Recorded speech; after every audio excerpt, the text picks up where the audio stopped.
515 units, 2 towers, one of the most hotly anticipated new launches of 2026, and a location that the Singapore government is pouring billions of dollars into transforming. Vela Bay is the first private condominium in the brand new 60 hectares Bayshore Precinct, and today I'm going to break down every single angle of this project. Okay, the pricing, the layouts, the investment math, and critically, whether this is a buy, hold, or a pass. My verdict? Buy. But of course, with a very specific condition on the stack and layout selection. And I'll tell you exactly which you need to pick and which to avoid. So whether you are a HDB upgraders from the east side, a pure investor running like you a calculation, or someone who just wants to know, is 2,800 PSF really worth it for an OCR condo or not? So this video has your answer. I spent like weeks of compounding this data and then stress testing the numbers and talking to like people in the industry lah. So this is the video, right, I wish I had before like buying my own investment property. So grab a coffee because we are going down deep. Before we get into like the investment thesis, right, let's make sure that we all have the same like baseline. So here's what we are covering today, from the precinct master plan all the way to my exact stack pick. Vela Bay is actually developed by Sing Hai Group in the joint venture with Hai Holdings. So now if that name rings a bell, right, these are the same developers behind like Grand Dama's 1008 units mega project that won the H-Props top selling award in 2024. Don't know if you guys know or not. So they also deliver like projects like Sora la, Park Clementes and also One Sophia. So this is actually not the fly by night developers. So key facts: Vela Bay sits at the Bayshore Road, like District 16. So that's like the OCR region. So 99 years leasehold, 515 units across 231-story towers. Each core has like 9 units per floor. And it's actually carrying a green mark, Platinum super low energy rating. I mean, this is something that which tells you something about the build quality lah. So these are actually like 2 interior design teams, you know, the what they call the Portofino, yeah, it's the kind of like earthly Mediterranean coastal palette for like 1 bedroom through 4 bedroom units. And then we also have the Monaco, which is like the sleek, you know, the cool grey scheme, like reserved for the premium 4 bedroom and private live, and also 5 bedroom and penthouses lah. What is the indicative pricing? I mean, estimated lah. These are all estimation lah. So we are actually looking at 2,700 to 3,100 per square foot, averaging around 2,850 PSF. So I know some of you guys just choke on your coffee. You know, we are going to actually dissect whether that price is actually justified in the pricing analysis section. Spoiler, the math actually works lah. I mean, surprisingly. But first, let's understand why this location is so special. So the Bayshore master plan.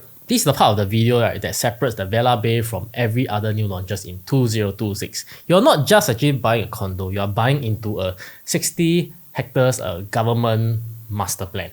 You know, 10,000 new homes and also 7,000 HDB and also 22,500 square meter of commercial space. Singapore's largest Safra clubhouse at 30,000 plus square meter, I think so, about there.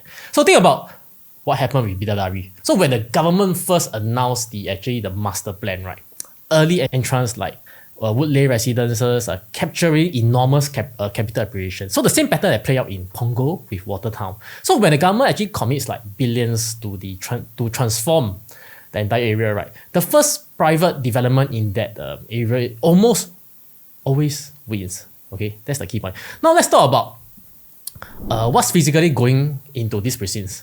So along Bayshore Drive, you will get a 400-meter transit priority corridor. That's the bus-only road with dedicated cycling path and wider sheltered pavement. So it's designed to actually connect the 2 MRT stations, Bayshore and Bedok South. The Bayshore MRT station, right, is literally 100 meters, right?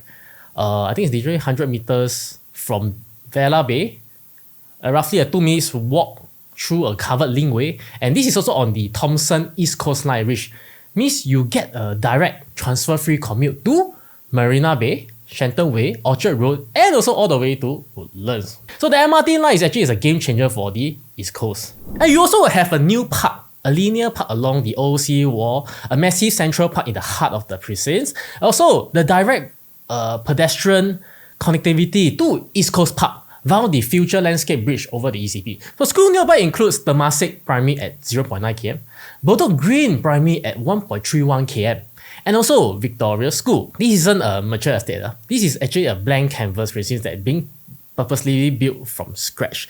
And Vela Bay is actually the first private condo to plant its flag there. Moving on, 5 reasons to buy Vela Bay. Reason number 1, first mover advantage in the mega precincts in the area. I just explained the master plan. So let me quantify the advantage. So when Bidadari first launched, right, early condos like the Woodley Residences bought land at the base line prices. So every sequence GLS, right, in the area, right, bit higher because the infrastructure was further along, and then the same dynamics will play out here because Vela Bay is the one that secured the first plot. So the next mega GLS, right, on the Bayshore Drive, right, I think it's about 1,280 units plus the 22,500 square meter of commercial, mathematically bit higher. Okay, it makes sense.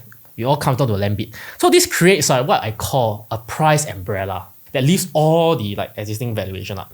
Reason number 2, seamless tel-transit integration. I mean, I cannot state how transformative the Thomson East Coast line for the East Coast. For the decades, right, East Coast rely on buses and cars. Now, Bayshore MRT, right, actually gives the residents, right, a direct train.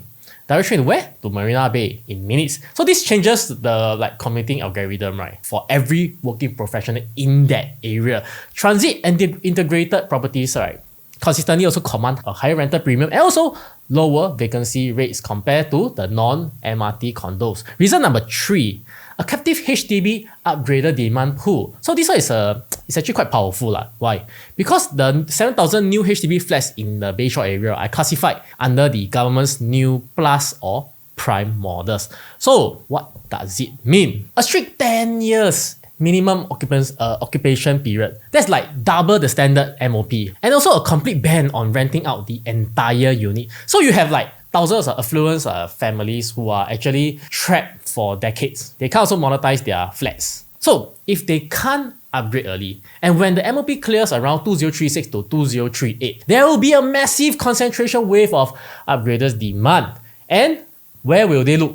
Where will they look? They establish the private condo, right, next door, which is, the space private condo next door is who? Vela Bay one, right? So reason number 4, right, the coastal scarcity premium. 72% of the Vela Bay's unit, right, actually face south towards the sea. Unblocked ocean, better views are start from level 11 and above. So now, in a land scarce place like Singapore, waterfront living is actually generally a finite resource. So look at the coastal Del Sol. It's actually appreciated over 140% since the inception. So Seaside Residences also see annualized gains exceeding 6%.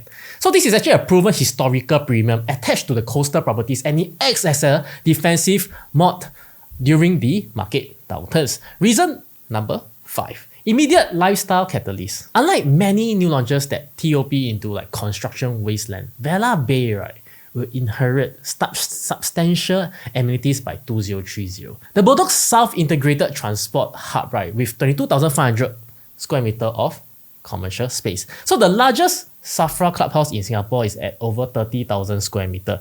So the area won't be fully complete, but enough but it will be operational to create a livable, vibrant urban village.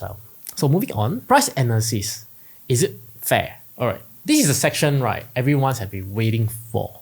Is 2,850 PSF average justified for the OCR condo not? So let's do the math from the developer's perspective. The land cost. Bayshore Road GLS, right, was one of the most competitive tenders in the recent memory. So 8 bids, right, you see Singhai, right, won with 658.89 million. Yeah, so which actually, right, works out to 1,388 PSF per plot ratio. So here's the kicker. The gap between the top bid, right, and the second highest bid, right, was only 0.8%. So this tells you, right, the market has extremely tight, gap on the land's value. Means it's very competitive. Construction costs. So this is actually what they call a green mark platinum super low energy development. So we are talking about advanced sustainable material. and what we call the what waste and then collection system and the whole life carbon maintainability. It's crazy. So construction costs are actually estimated at 400 to 450 PSF at the premium end of the spectrum. Then of course you have to add all their financing, marketing, legal, and then all the statutory fees and another 150 to 200 PSF. Yeah, and then here's a cost that most people actually miss, the GFA harmonization impact. Okay, post 2023 URA rules, right, means that strata areas are now measured to the wall finishes, and the previous exempted space like the AC ledge are no longer free and also a sellable area. So this reduces the developer's efficiency like by 5 to 7%, forcing the break-even PSF higher. So the total break-even, right, is at 2,520 to 2,550 PSF. So apply a 10 to 15% developer's margin. I think nowadays actually quite higher but I price on the lower side I think nowadays 15 to 25 also highly possible, but I just put at 10 to 15. A justified loss price of 2,770 to 2,930 PSF. So if you get anything lower than that, good pricing. So when the developers actually price it at 2,700 to 3,100 PSF, right, averaging at $2,850, right, this is not like a good opportunity cash grab. This is actually a direct reflection of the high land cost, premium construction, specification, and also the new GFA rules, right, that apply to every single new launch in Singapore. So if anything, right, the average sit-in is actually in the middle of the justified range or even lower. Of course, lower the better, right, for buyers. And moving on, we have the comparative pricing matrix. So let's benchmark, right, Vela Bay against the competition. Okay. I split like this into like 3 categories so it can visualize easier. So new launch, modern days resale, and also the older resale. So I take like versus like Magna House. That's like a 113 unit boutique freehold in District 16, averaging about 2,557 PSF. Now freehold typically commands a 15 to 20% premium, but Vela Bay is at 2,850 is actually priced above Magna House. Why? Because Vela Bay offers massive scales, amenities, direct MRT integration, and also sea views, and also a boutique inland project simply really cannot match. So versus Seaside Residences. Seaside Residences, right, completed in 2021. 841 units, 99-year leasehold. It's transacted as high as 2,734 PSF with an average around 2,362. So this seems like, right, Vela Bay is like much more expensive, right? But hold on, a 1,000 square unit at Seaside includes significantly more dead space from the old era AC ledges and void decks. A 1,000 square unit, right, at Vela Bay, right, is under the new GFA rules, right, is really entirely livable space. So when you actually adjust for a usable space efficiency, right, and the 9 years lease differentiation, right, Vela Bay is actually at a near parity with like Seaside Peak transaction. Versus Coastal Del Sol, right, and the Bayshore, those other resale plays at around 1,695 to like 1,235 PSF respectively. So much cheaper on the PSF basis, but their floor plates, right, are massive. So that means that the quantum, right, is comparable, in other words, but their lease are also burning fast, lease decay. So the Bayshore is actually approaching the 70-year mark where financing starts getting more and more restricted. So these are not capital growth assets anymore. They are actually pure rental cash cow. In other words, on a depleting lease. So key insights, Vela Bay is actually priced at the near parity with Seaside Residences when adjusted for the GFA harmonization and also usable space efficiency. So moving on, unit mix and entry quantum. Let's look at what you can actually buy. The unit mix is actually skewed towards like the 3-bedroom, which tells you that the developer is actually targeting families and the HDB upgraders as the primary demographic. So 84 1-bedroom units at 484 units, 140 2-bedroom and 2-bedroom premium ranging from 512 to 689 square feet, 175 3-bedroom and 3-bedroom premiums from 883 to 1033 square feet. That's the largest bucket at 34%. 88 4-bedrooms and also 4 bedrooms private with private lift units at 1,173 square feet to 1,378 square feet. And also we have the 26 5-bedrooms private lift unit at 1,582 square feet and also 2 penthouse at 1,765 square feet. So 1 bedroom at around 1.3 to actually 1.5 million target. really targets like singles, expats, teen couples, and also like pure investors. I mean, in my opinion lah. So it's a highly like liquidable lah. So liquidity score is about, I give it about 8 about 10. So the 2-bedroom premiums, right, at about 1.6 million to 2.2 million estimated. So this is actually the sweet spot, right? Sub 2 million is actually a psychological like financial comfort zone for a lot of HDB upgraders from Bedok and Tampines lah. So these dumbbell layouts, right, actually always maximize the rental efficiency. Liquidity scores 9 out of 10. So this is actually the single most liquid unit type in the entire project. 3-bedroom premium at 2.3 million to 3 million plus. The workhorse for like the dual incomes family. But be careful. Once you cross the 3 million, right, you will start competing with the RCR condos and then also with entry-level landed. So liquidity score, I give it 7 out of 10. Moving on, 4 bedrooms at 3.2 million plus. And also 5 bedrooms at 4.3 million plus. So these are actually a niche assets with lower liquidity score lah. Why? Because the 4 bedroom side scores around 5 and I give the 5 bedroom scores around 3. Okay, moving on, rental youth analysis. So for youth focused investors, right, here's the rental picture. I'm benchmarking against the current Seaside Residences rents and also applying a conservative 5 to 8% premium for Vela Bay's newer facilities and direct MRT integration. 1 bedroom, 3,800 per month projected on a 1.4 million purchase price. That's a gross yield of around 3.25%. 2 bedrooms premium, 4,800 per month on a 1.85 million price tag. Gross yield of about 3.11%. 3 bedroom premium, 7,000 per month on a 2.7 million and around 3.11%.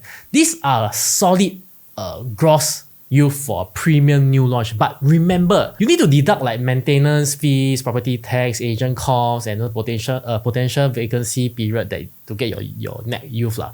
And that's one of the data points I'm urging buyers to demand from the sales team is that what is the exact maintenance share value? Who is renting here? The 3 key tenants pool, right? First, the CBD, the Marina Bay Express, who now have a direct commute from the Thomson East Coast line. Second, also aviation and logistic executive. It's a 40 minutes drive to Changi Airport. Third, I think the education sector professionals. There are actually several international schools in this vicinity. So resale price, ceiling, and catalyst. So here's the capital appreciation question. Can Vela Bay beat its purchase price on resale? The current resale ceiling for the 99 years leasehold in D15 and D16, right, is around 2,750 PSF, set by a peak transaction at Seaside Residences. So for Vela Bay buyers, right, entering at 2,850, right, you need the ceiling to rise at around like 3,200 to 3,300 PSF to achieve like meaningful profits after transaction costs. So the 3 catalysts, right, can break that ceiling, right? One is the mega GLS on the Bayshore Drive, which will force the future developers to bid aggressively, likely launching at 3,000 plus PSF. So this creates a price umbrella above Vela Bay. Number 2, operation maturation. So when the ITH, Safra, and the Central Park are built and buzzing, right, real estate value spikes. Number 3, the Thomson East Coast line. Okay, extension to the Changi Terminal 5 and also flooding the precincts with actually high income aviation employees. So now we move on to talk about layout and stack selection. So the macro location, right, gets you in the door, but the micro architecture, right, like your specific layouts, your stack dictates your exit. Really, that's one of the most important. Sometimes I would tell my clients, you can choose the wrong development, but you cannot choose the wrong unit. Wow, the wrong unit will actually kills you. Yeah. So let me tell you, right, my 3 favorite picks. Best for renter, the 2-bedroom premium at 689 square feet. This uses the dumbbell design. The 2 bedrooms are on the opposite end of the living area. So why does this matter, right? Because it eliminates like the corridor and the corridor ways entirely, and also allows you to like co-lease to 2 unrelated professions in the event like you want to lease to 2 different persons. Also commanding a higher aggregate rent than a standard 2 bedrooms. Best for resale, right? I would say the 3-bedroom premium at 1,033 square feet. Why? Because this is actually the family workhorse. That's what I call it. It has actually an enclosed kitchen with a window, a dedicated yard space, and also a WC. So these 3 features, right, are non-negotiable, right, for the HDB upgrader families, which employs domestic helper. So units without a yard or a utility room, right, sits on the resale market significantly longer. So best for homestay. The 5 bedrooms private live unit, 1,582 square feet. So this is actually like, I call it the landed level of experience in a high-rise building. So a 4 square meter private live lobby. Expensive, dry and wet kitchen, and also a junior master suite for a multi-generational living. So it targets like affluent rights sizes from like around like D15 or D16 landed enclaves who want to trade their aging landed semi-detached for like a maintenance-free luxury apartment with sea view. Stacks to avoid and also risk factor. Now, here's where I need to be like brutally honest. Not every unit in Vela Bay is a winner, okay? Let me flag the risk. High risk. What's the high risk? The 5th story RC ledge, right, anomaly, and block 1, stack 8 and 3. These units, right, have protruding external reinforced concrete ledges. I mean, of course, it's based on the draft, so it's not finalized yet. And also prone to collecting dust and rainwater. So avoid, right, unless the developers offer a bit of discount, but I don't think so. Depending on the price, it's always based on the level one. And what's the high risk? High risk, right? I mean, low floor. Of course, low floor, always the low floor. Okay, for this case, it's low floor and south facing units. Level 1 to 10. But of course, ideally is level 11 and upwards. Because below that, you'll get the ECP vehicular noise. That means like you actually can hear the road noise from ECP, and then it gets quite annoying, even at level 11. And then, of course, you want to balance the noise and the panorama view. And it's a downward penalty, premium pricing without premium view. So if you buy low level, you cannot see the view. What's the point, right? And then the medium risk is that the private live lobby, right, really questions, like, I really have a question on the efficiencies level on the layout. Because the 4 square meter private lives, right, lobby in the PL units, right, costs approximately like 120,000 and around $2,800 PSF. I mean, estimated based on the area they stretch out. So if you are stretching your budget, right, ask yourself, will you rather have that 120,000 allocated to a larger living room? So ask yourself that question, or the lift. So on facing, right, 72% of the units face south towards the sea, highest premium. But all the south facing units, right, from the ECP, right, so verified the acoustic, like the sound level from the units. This is the specification, but it's also very hard to test unless you go on site there. The north and the northwest facing units, right, are actually value play. Quieter, cooler, overlook the landed enclave and also the internal landscaping. So I think you will have a lower entry PSF with quite a serene living environment. Moving on, exit strategy and timeline. So optimal holding right period is around 7 to 9 years. Target exit, I would say around 2033 to 2035.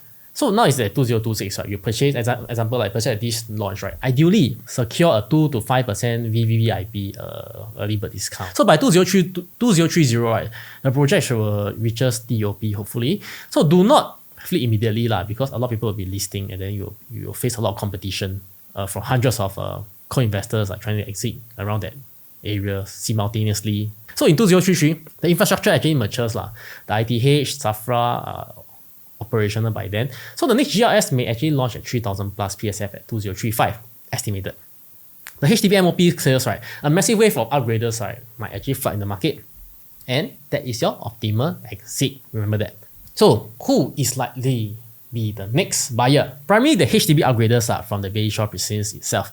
These families will have lived in the area neighborhood for actually a decade and already established the school routines and work habits, transit habits, accumulated significant wealth in the area, and then they also want to stay in this area. So Vela Bay will be actually a more premier established private option for them. So 3 reasons to pass. Okay, I'm not here to sell you on Vela Bay. I'm here to give you a complete picture. So let me give you 3 legitimate reasons, right, to walk away. 1, the construction fatigue. The Bayshore area, right, will be an active construction zone for the next 10 to 15 years, because 9,500 plus more homes, and then MRT hubs, park, commercial buildings, all being built around you. I mean, I think most buyers are not aware of that. So if you are actually an owner occupier who needs a peace and quiet from day one, right, and it's not a project for you.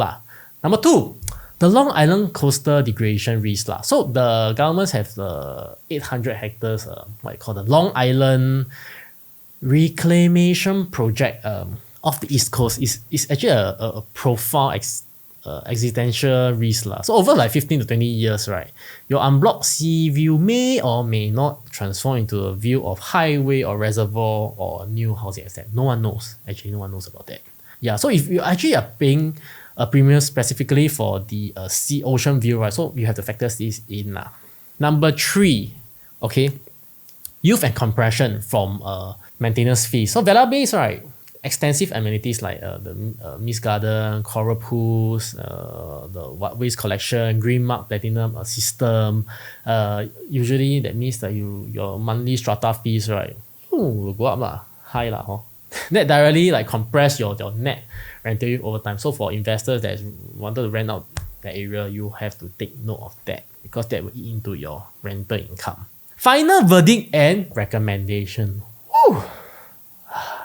Verdict, I think can buy lah. Subject to rigorous, like I say, rigorous stack and layout selection. Why? Vela Bay is actually a textbook, you know, like a pristine pioneer asset, you know. These underlying mathematics are actually driven by what you call the fair value mathematics. Means like the break-even cost, the explosive localized infrastructure catalyst. We have strong support and acquisition. So provided you are prepared for a long-term hold of like 7 years or more, right? Yeah, then go on ahead lah. My 3 stack picks, right? Number 1, high floor south facing, 3-bedroom premium, level 15 and above. Why? Because, you know, like flagship, I think I call it the flagship family asset, which are really unlock, right, the unblocked sea view above the ECP, yeah, the noise level lah. Number 2, right, of course, the mid-floor north facing 2-bedroom premium. Yes, level 6 to 10. A strategic value play lah, with the dumbbell layout for like maximum rental yield efficiency. Number 3, high floor 1-bedroom with city or landed facing strict quantum control under 1.5 million for maximum exit liquidity lah. In other words, try to keep it below 1.5 million. So before you actually sign the OTP, right, or request 3 things lah. I mean, you can, if you know about the acoustic level of the unit, of the south facing units, the confirmed maintenance fee, yeah, scheduled by the unit type, and also the architecture, clarifying on the 5th story, the RC latch, and also the GFA harmonization impact on the livable space lah. All these have to clarify before you actually sign on the OTP. So that's the 30 minutes of the analysis on Vela Bay. So if this helped you, right, smash that like button, subscribe for more breakdowns like this. So drop a comment below, right? Tell me which unit type you are looking at, and also there's a specific project, right? If you want me to analyze next time, you let me know lah. So if you want to discuss Vela Bay or any other new launches, right, my contacts are in the description below, and I will see you in the next video. Peace out.